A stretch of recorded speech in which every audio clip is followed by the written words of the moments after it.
Hey everyone, welcome to the show, my so-called fabulous. I'm Tiffany. Welcome everyone. I am in the studio today solo. It's just me giving you a little Tiffy talk, which I do from time to time. And I have to say, it's not my favorite thing to do, but I am sharing information with you that I think you need to hear. I want you to hear because I'm all about teaching and sharing and educating. And that's what we're doing. So today is November 7th, 2023. In 2 days, I am having breast explant surgery. I have been diagnosed with breast implant illness, and that's a lot to say. I'm going to refer to this as BII. I'm going to share my journey with you, and I want you to know now, and I say this throughout my podcast, I am not in the medical field. You don't want me in the medical field. I am sharing with you my experience. Am I against breast implants? No, I did this to myself. I've done it twice, actually, and I'll explain that in a minute. But they are not working well for me. I am, again, not against anyone that wants to do this. Everyone has a choice. I'm just sharing with you what has happened to me, and I'm going to share my journey. I was curious if I should actually put this out there before my surgery and then just do a wrap up in 2024. But I'm going to be a little bit MIA for a while because it's a big surgery. So let me tell you how this began. In 2011, I had implants. I had them done in Austin. And, when you're having implants put in, for me, I didn't know what size, the CC, if you want silicone, if you want saline, if you want gummies or whatever the case may be, gel-like. And I don't know what the options are today. So it was a big decision. And I honestly say now, I made the decision for the wrong reasons. I was doing fitness competitions and I just didn't feel adequate. I was an A-B cup size and bra size. And I don't know why I wasn't happy with that because that's what I'm going back to, I'm assuming. And a lot of this I just don't know because I just don't know. I haven't gone through this yet. But I did this because I saw a lot of women in the competition world and in our world during that time in 2011 that did define me, and it did. And so when I had the implants put in back in 2011, I didn't like them, and I didn't care for them because they were so swollen. I probably chose too large of a size. So fast forward 6 months, I think it was around 6 months, one of my breasts encapsulated. So how you know that that's happened, it became very hard, very sensitive, burning sensation. So they had to come out. They had to come out, but the option I was given was just to put them back in. So what I did was I chose to do that and to go smaller. At that time, with the health issues I've had, and I hope this is what's been going on, I wish I'd made the decision to not, because now my skin is stretched after, gosh, how many years? 12 years, almost 13 years. And I wish I had been given the option to not put them back in. Now, would I have done that? I don't know, back in my mind back then, but I just didn't make good choices. So I am trying to determine, after I had the second implants put in, when my health started going south. For years and years, I didn't know this was an option. I didn't know this was a diagnosis, and I'll tell you how I found that out momentarily. But I began getting sick. Severe lumbar pain, severe joint pain in my lumbar. I had a cervical disc replacement many years ago after a fusion. So I had terrible neck, and I saw neurologists and orthopedic physicians that just said, it's just natural that your body starts breaking down or your spine starts breaking down. You have degenerative disc disease. I don't know if that's true because my back has deteriorated, my spine has, over the years. I'm curious because in 2012 is when it just became, I had severe sciatic. So I'm finding that the symptoms of breast implant illness are exactly that. And And since I'm on that, I'm going to share with you the symptoms. Fatigue, these are just a few. Fatigue, IBS, hair loss, respiratory issues, fever, rash, brain fog, dry mouth, dry eyes, insomnia, depression, anxiety, swollen glands, infection, memory loss, and persistent joint and muscle pain. I have over 85% of these symptoms, and I've lived with this for a long time. So I'm thinking now, I'm like, no, I just did something to my back. But y'all, you know how active I am. I mean, I post my workouts in the morning. I eat very, very well, healthy, take supplements, take care of my body, see a physician. And I'm like, why do I feel so crappy? So I did get stem cell. I had PRP for my lumbar. Nothing seemed to help. Finally, I had the Coflex implant that separated my spine a bit so the pressure was off the nerves. Okay, so that worked for a little bit, but that pain just kept coming back. So when I had my implants put in, they were silicone and they were the gummy. I remember the doctor using that term. I'm not that sure if that is the exact term, but I have had friends that have leaked. I don't think I have leaking, but I do feel like they're deteriorating just because the way I feel. I have lived with this pain for so long. I'm also going to share that I've had severe GI issues for years and years and years. So I equate that my mother had issues. My mother's deceased, and I wish I would have known to ask her these questions, but I wasn't having the problems when she was sick and then it eventually died. But so many of the same problems, a GI issue and just so many things. Headaches of late, I've never had headaches. Just a lot of things that I can look back now and just go, goodness, was this a product of my implants? All I can say is I pray in 2 days that I'm starting to live my life free from inflammation for sure after my implants are out. In 2020, when COVID hit us, I think that's when everything went south for me. I had no idea. I would like to blame it on menopause. I really did sail through perimenopause, but then once I hit menopause, life was horrible. And I know you have the symptoms for that. Many of the symptoms I just list are certainly symptoms of menopause. But ironically, Dr. Leanne Scott, that I've shared with you on this show so many times, and they've been on the show, providers from her practice, have shared so much, and they have helped me with my hormones. Ironically, right now, my hormones are level and good, and that's not an issue. So thank goodness my menopause symptoms are kind of under control. I'm going to take this back to the BII, the Breast Implant Illness. So 2020, I had my regular labs done with Dr. Leanne Scott, and she said, I'll make sure I have my notes here, you have the ANA marker. So the ANA marker is something that when you have your lab work, this led me to tests for autoimmune disease. So the ANA test detects anti-nuclear antibodies, hence ANA, in your blood.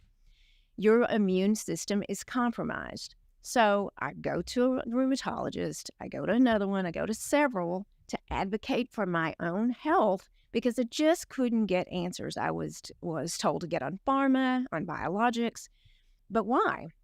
So I go and see my rheumatologist that I love, and he tests me. He says, you don't have lupus, he tests me for so many things. He goes, you don't have it, blah, blah, blah, but you do have the marker, so something's going on. So I'm sitting there literally scratching my scalp. And he said, why are you scratching your scalp? He sees, and he says, you have psoriasis. I'm like, yeah, I'm just kind of had dry skin. He said, no, that's an autoimmune disease. So he sends me on to a dermatologist, which I love her, and she does what she knows to do with Western medicine, is to put me on a biologic. And I was so ready to get some relief because it had it was like wildfire on my scalp during 2020, during COVID. So I was put on a biologic for a year. Every single time I took the shot, every time it was administered, within a week, I was sick. Either COVID, flu, a cold, upper respiratory system, which is doing what it's supposed to do, which is control your immune system. So I was catching everything.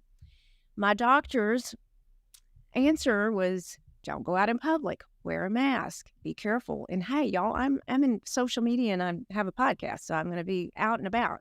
So I really didn't want to start another biologic. Got off for a while. The psoriasis came back with a vengeance. When I was on the first one, it did help control it. It did help. It wasn't completely gone. I did take topicals, I do topicals, the shampoo, all the things, but it just kept coming back. So I decided not to stay on the biologics because it was so poor for my health. And, I just didn't know what was being put in my body. I never took the vaccine for COVID. That was a very personal decision, and I can now freely talk about it because, yeah, we were judged. My daughter and I both were judged for this because that's what we did, and I'm not judging anyone that did it at all. It's just something I chose not to do. I find out now that was a very wise decision because of my immunity and having BII. So that was a decision that I own, and I'm going to keep that. Didn't take the biologics. Then I have had GI issues for years and years and years. I mean, years, y'all. I just told you that. It is out of control now. I can say this. November 7th, it is out of control. Nothing stays in my body. It has to be fixed. 2023, earlier this year in January, I had an endoscopy and a colonoscopy. And when I had that, she immediately knew, thank goodness it wasn't Crohn's disease, but she knew that I have a form of colitis. Collagenaceous, I can never say it correctly, but you get the hint, I have colitis. The answer was to put me on a steroid for 3 months. And I would start out the steroid, taking 3 for a month each day for a month, taper to 2, taper to 1. It did nothing, y'all. Absolutely nothing. There was one day I was like, okay, maybe. It did nothing. I go back after I finished the round, and guess what? They wanted to put me on another round of steroids, a heavier, I think, prednisone. I just made the decision not to do it. I just didn't feel good about it.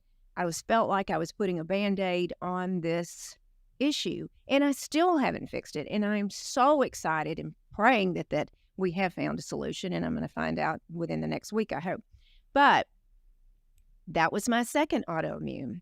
Okay, so I have psoriasis, which, by the way, that's a visual. You can't test for that. A reminder, I have the ANA marker, have the colitis. Thanksgiving of 2022, I fall. Silly me is trying to fix a light on the Christmas tree or hang Christmas lights, and I fall. Since that day, Thanksgiving 2022, I have never been the same as far as joint pain. I couldn't even get out of bed in the morning without feeling like I'm stepping on glass. So here comes the joint pain. I go and I test for fibromyalgia. I test for so many different things, other autoimmune. My rheumatologist assumes it's psoriatic arthritis, or rheumatoid arthritis. Again, I didn't test positive for those things, and you cannot test for, if I'm not mistaken, for psoriatic arthritis. It's just what he assumed with the psoriasis. So there was 3 big ones. So I've got those under control. Of having those, I haven't got them under control because I'm having all the symptoms of all. My doctor, my rheumatologist, did put me on low-dose naltrexone, which I was a little nervous about that. It actually took me a while and a lot of research to make the decision to do that. I have had some relief from that, and I want you to do the research on that and why it's used. It's used for opioid addictions in large doses. Dr. Jim Henser and I talked about this on the show earlier in the season. So I felt good about taking that. I don't want to take it the rest of my life. Again, hence, I hope that we have a solution with the BII. I talked to my friend Stacey Danford that has been on the show multiple times, and I saw on her Instagram that she had just recently had a surgery. So I reached out to Stacey and said, "Hey, what is going on? I mean, are you okay?" And she said, "I had my implants removed." She was like me, never liked them, blah, blah, blah, but she was sick. Severe migraines, brain fogs, joint pain, all of the things that we were talking about earlier. So she saw a physician, a local physician, and had hers removed. She told me within a week, she felt so much better. Within a week, I just pray, this is what's happening with me. I made an appointment and had my I had my a consult with this fabulous surgeon in Fort Worth, and set the day to have the explants. She's in the business of implanting, not explanting, but she is seeing more and more of the explant. There's no FDA. There's nothing that proves that this is a thing, but we're getting closer and closer to seeing that because of the hundreds of thousands of women that this has helped indeed. So I make my appointment to have the surgery. Meanwhile, I have this going on over here with my gastroenterologist taking the steroids. I go in for my pre-op, y'all, 10 days before my surgery. And the nurse looks at me and she goes, "Wait a minute, you're taking steroids. We cannot do this surgery." And y'all, I was devastated because can you imagine the brain and what I'm thinking of just getting myself prepared for this? And I'm going to talk about how I feel later, but my brain was ready. I was like, please, please. She's like, "You have to be off steroids for at least 6 weeks for us to have a surgery on you." And I'm like, "Why?" Because steroids, you are not going to heal well. Your wound isn't going to heal well, and you're going to have some serious wounds from this surgery. So I'm not sure where you believe or anything, but that was a God thing, y'all. It was a God thing. I left. I was crying. I called my husband. I was like, I just wanted this to happen so badly, and I still get so upset about this. But you know what? It gave me a pause. I set the next surgery date with this woman. Again, fabulous, fabulous. Meanwhile, I start researching because that's what I do. I start digging and digging and digging into what's going on. And during this time, Ashley Bartlett, one of our team members, sent me this podcast by Skinny Confidential. Lauren Bosnick, I think that's her name. She did this. It was very extensive about her explants, her breast implant illness. I listened to this podcast, tears in my eyes, exactly what I'm going through. So many of the things. She's much younger than I am. She did it. And I said to myself, I don't know where this doctor is. I don't know where Dr. Robert Whitfield is, but I'm going to find him. If he's in Japan, I'm going over there to get this surgery because he was just amazing. He was on her podcast. I am sitting listening to this podcast on a Sunday at my kitchen counter. I literally go online to the Breast Implant Illness expert and fill out a query asking for a consult. Monday morning, they called me. We set up a time to have a phone consult. They said, "It sounds like, what we think it is, but we need to see you." And of course, here I am. We're in the world of Zoom and having appointments, telemed online. And I said, "Can I just do this Zoom?" And she said, "We really want you to come in." So it's in Austin, Texas, of all things, where I have a home in Austin. So I made the appointment. And on July 12th, I drove to Austin and saw him. He stayed after work to see me at 5:15 in the afternoon. Thank you. Thank you so much, Dr. Whitfield. I go in, y'all, very familiar where the office is. I go in and I explain myself. I was very nervous. Very, very nervous. And I don't know why. I don't know why, because I've gone through this. And enter Dr. Whitfield. He listened to me. He has 2 staff members on there. Krista Patricia is a nurse practitioner that specializes in GI and microbiome. And Candace, which is his patient coordinator and in marketing, was sitting there. They both have been through this. Krista has lupus and has it in remission after she had her explants removed. Remission, y'all, that's an autoimmune disease. In remission and removing the implants and following the protocol, which is not easy, by the way. After sitting there and I felt heard, y'all. It's like someone didn't say I was crazy. Someone didn't say, this is not true. They didn't say I would never have my wife take her implants out. There's no research. There's nothing. The FDA doesn't support this. All of the things that I were getting through advocating for my own health that I just wasn't heard from male and female physicians. So sitting there, tears in my eyes, actually Candace held my hand through this and said, there's help. We can do this. When we sat there and Dr. Whitfield asked me things like, have you lived on a lake? Lived near a lake? Yes. Have you been around mold? Yes. Talking about my encapsulation when I had my first implant and then had it removed. What was going on when I had it put in the second time? Was there an infection there? He explained some things. He was absolutely positive without testing I had mold, toxic mold poisoning, and heavy metals. When I'm sitting there and listening to this, and I understand that this is July, y'all. I can't have my surgery till November. I was like, are you kidding me? Can't we do this next week?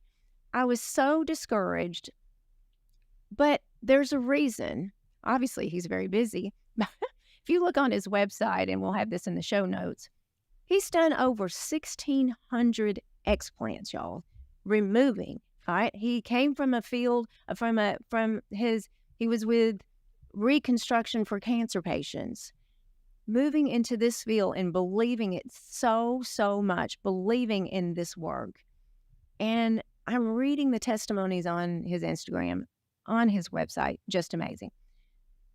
Why did they have to wait so long? They had to test me for Lyme disease, all of these things. They did DNA testing, gut health and microbiome, toxic mold, heavy metal.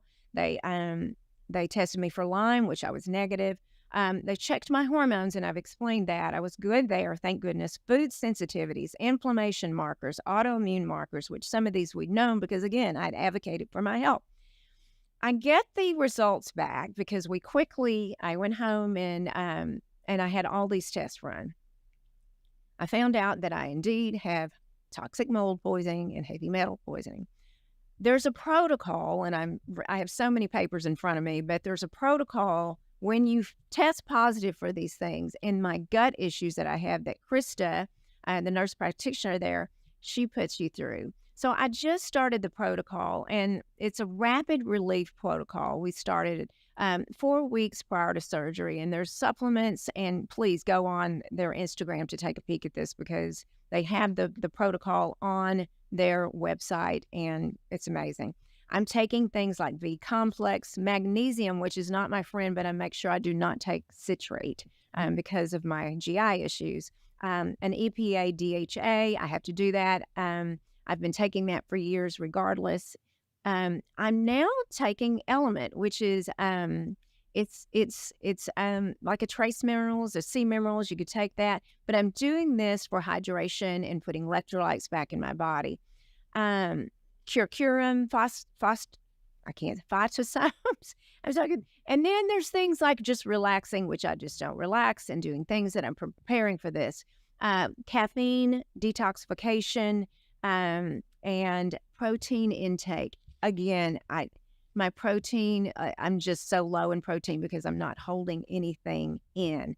I'm taking something for the severe diarrhea, and the constipation is not an issue with me at all. And the core 4 elimination. All of these things, I'm watching oils. I've taken out gluten. I've taken out dairy. It's a lot of work getting to this. Why are we doing all this? Is when I've said all this, why in the world are we doing all this? We are doing this to eliminate or try to get the inflammation calmed down in my body because I am just absolutely so inflamed. And my gut is just not a beautiful thing at all. So all this in preparation, and I say all this, I'm ready because in 2 days it's happening. The surgery's in Austin. When I say this, he is doing an explant with block removal of capsules.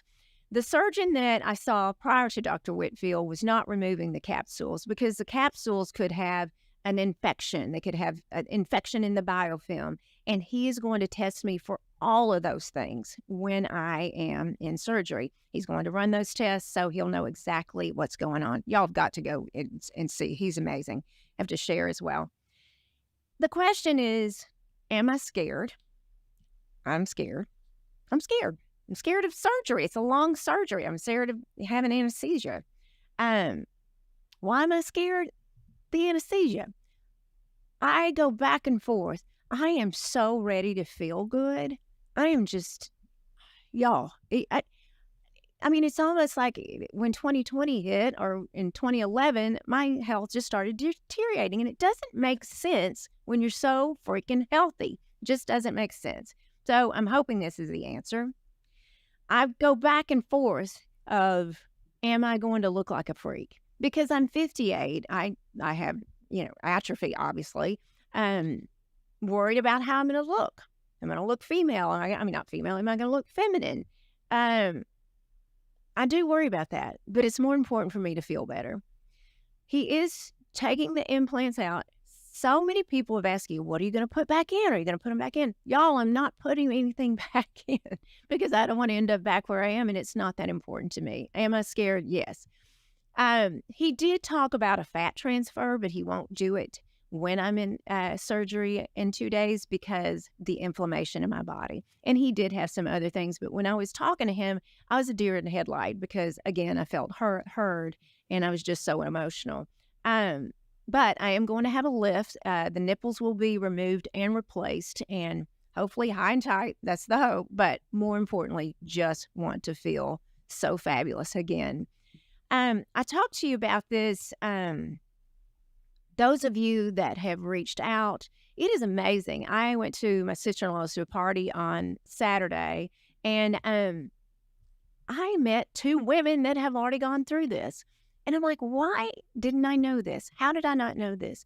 I know there's a little bit of shame because I'm embarrassed that I took this step in the first place in 2011 because I think I did it for the wrong reasons. I had a perfectly fine body. I didn't know. I just didn't know that this was the issue. Again, no, I'm not replacing with saline. I'm not going to do that. I'm going to make the decision on a fat transfer depending on things and after I heal, because the surgery is one step. This protocol before is one step, the surgery is one step, and then my life afterwards, how I eat, the supplements that I'm on, the lymphatic drainage, because the lymph nodes, you're obviously very, very swollen after surgery, and you have to get that fluid out because the fluid is going to race to the wound and going to take care of that with your blood cells just hoping to heal that wound. So lymphatic drainage.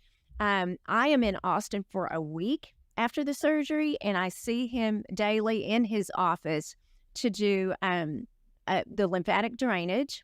I'm also going to do, I think it's hyperbaric chamber. You're in that. So that's a solid week.